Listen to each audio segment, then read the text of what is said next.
स्वागत है आप सबको हमारे चैनल आध्यात्मिक रहस्य में। हमारे साथ इस रामायण की यात्रा में जुड़ने के लिए बहुत बहुत धन्यवाद।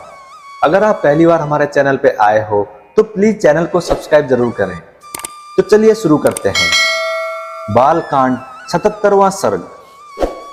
राजा दशरथ का पुत्रों और वधुओं के साथ अयोध्या में प्रवेश, शत्रुघ्न सहित भरत का मामा के यहाँ जाना, श्री राम के वर्ताव से सबका संतोष तथा सीता और श्री राम का पारस्परिक प्रेम। जमदग्नि कुमार परशुराम जी के चले जाने पर महायशस्वी दशरथ नंदन श्री राम ने शांत चित्त होकर अपार शक्तिशाली वरुण के हाथ में वो धनुष दे दिया। तत्पश्चात वशिष्ठ आदि ऋषियों को प्रणाम करके रघुनंदन श्री राम ने अपने पिता को विकल देखकर उनसे कहा, पिताजी, जमदग्नि कुमार परशुराम जी चले गए। अब आपके अधिनायकत्व में सुरक्षित ये चतुरंगिनी सेना अयोध्या की ओर प्रस्थान करे। श्री राम का वो वचन सुनकर राजा दशरथ ने अपने पुत्र रघुनाथ जी को दोनों भुजाओं से खींचकर छाती से लगा लिया और उनका मस्तक सूंघा। परशुराम जी चले गए, यह सुनकर राजा दशरथ को बड़ा हर्ष हुआ। वे आनंदमग्न हो गए। उस समय उन्होंने अपना और अपने पुत्र का पुनर्जन्म हुआ माना। तदंतर उन्होंने सेना को नगर की ओर कूच करने की आज्ञा दी और वहां से चलकर बड़ी शीघ्रता के साथ वे अयोध्यापुरी में जा पहुंचे। उस समय उस पुरी में सब और ध्वजा पताकाएं फहरा रही थी। सजावट से नगर की रमणीयता बढ़ गई थी और भांति भांति के बागों की ध्वनि से सारी अयोध्या गूंज उठी थी। सड़कों पर जल का छिड़काव हुआ था, जिससे पुरी की सुरम्य शोभा बढ़ गई थी। यत्र तत्र ढेर के ढेर फूल बिखेरे गए थे। पूर्ववासी मनुष्य हाथों में मांगलिक वस्तुएं लेकर राजा के प्रवेश मार्ग पर प्रसन्न मुख होकर खड़े थे। इन सब से भरी पूरी तथा भारी जन समुदाय से अलंकृत हुई अयोध्यापुरी में राजा ने प्रवेश किया। नागरिकों तथा पूर्ववासी ब्राह्मणों ने दूर तक आगे जाकर महाराज की अगवानी की थी। अपने कांतिमान पुत्रों के साथ महायशस्वी श्रीमान राजा दशरथ ने अपने प्रिय राजभवन में, जो हिमालय के समान सुंदर एवं गगनचुंबी था, प्रवेश किया। राजमहल में 100 जनों द्वारा मनोवांछित वस्तुओं से परम पूजित हो राजा दशरथ ने बड़े आनंद का अनुभव किया। महारानी कौशल्या, सुमित्रा, सुंदर कटि प्रदेश वाली कैकेयी तथा जो अन्य राजपत्नियां थी, वे सब बहुओं को उतारने के कार्य में जुट गई।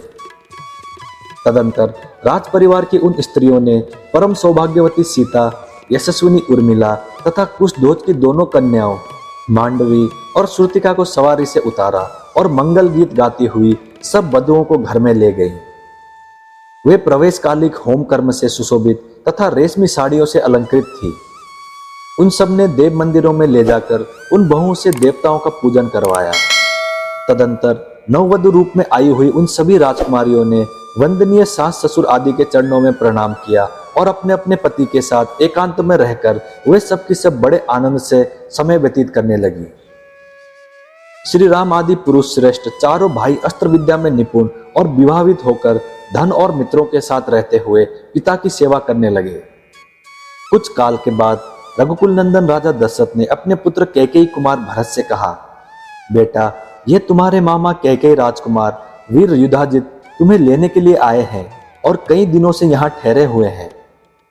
दशरथ जी की यह बात सुनकर कैकेयी कुमार भरत ने उस समय शत्रुघ्न के साथ मामा के यहाँ जाने का विचार किया। वे नरश्रेष्ठ शूरवीर भरत अपने पिता राजा दशरथ, अनायास ही महान कर्म करने वाले श्री राम तथा सभी माताओं से पूछकर उनकी आज्ञा ले शत्रुघ्न सहित वहां से चल दिए। शत्रुघ्न सहित भरत को साथ लेकर वीर युधाजित ने बड़े हर्ष के साथ अपने नगर में प्रवेश किया।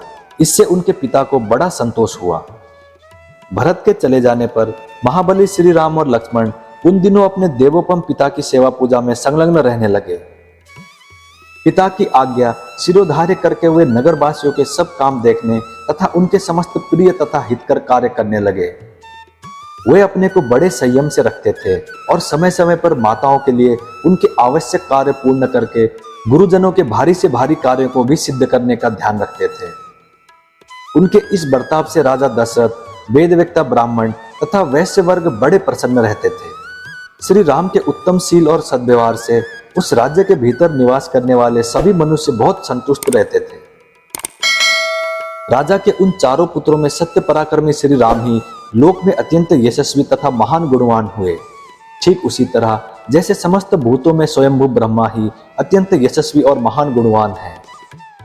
श्री रामचंद्र जी सदा सीता के हृदय मंदिर में विराजमान रहते थे तथा मनस्वी श्री राम का मन भी सीता में ही लगा रहता था। श्री राम ने सीता के साथ अनेक ऋतुओं तक विहार किया। सीता श्री राम को बहुत ही प्रिय थी क्योंकि वे अपने पिता राजा जनक द्वारा श्री राम के हाथ में पत्नी रूप से समर्पित की गई थी। सीता के पातिव्रत्य आदि गुण से तथा उनके सौंदर्य गुण से भी श्री राम का उनके प्रति अधिकाधिक प्रेम बढ़ता रहता था। इसी प्रकार सीता के हृदय में भी उनके पति श्री राम अपने गुण और सौंदर्य के कारण द्विगुण प्रतिपात्र बनकर रहते थे। जनक नंदिनी मिथिलेश कुमारी सीता श्री राम के हार्दिक अभिप्राय को भी अपने हृदय से ही और अधिक रूप से जान लेती थी तथा स्पष्ट रूप से बता भी देती थी। वे रूप में देवांगनाओं के समान थी और मूर्तिमती लक्ष्मी सी प्रतीत होती थी। श्रेष्ठ राजकुमारी सीता श्री राम की ही कामना रखती थी और श्री राम भी एकमात्र उन्हीं को चाहते थे। जैसे लक्ष्मी के साथ देवेश्वर भगवान विष्णु की शोभा होती है, उसी प्रकार उन सीता देवी के साथ राजर्षि दशरथ कुमार श्री राम परम प्रसन्न रहकर बड़ी शोभा पाने लगे। इस प्रकार श्री वाल्मीकि निर्मित आर्ष रामायण आदि काव्य के बाल कांड में 77वां सर्ग पूरा हुआ और इसके साथ इस रामायण का बाल कांड समाप्त हुआ। मैं उम्मीद करता हूं श्री राम जी आपकी सारी मनोकामनाएं पूरी करें। जय श्री राम, जय हनुमान।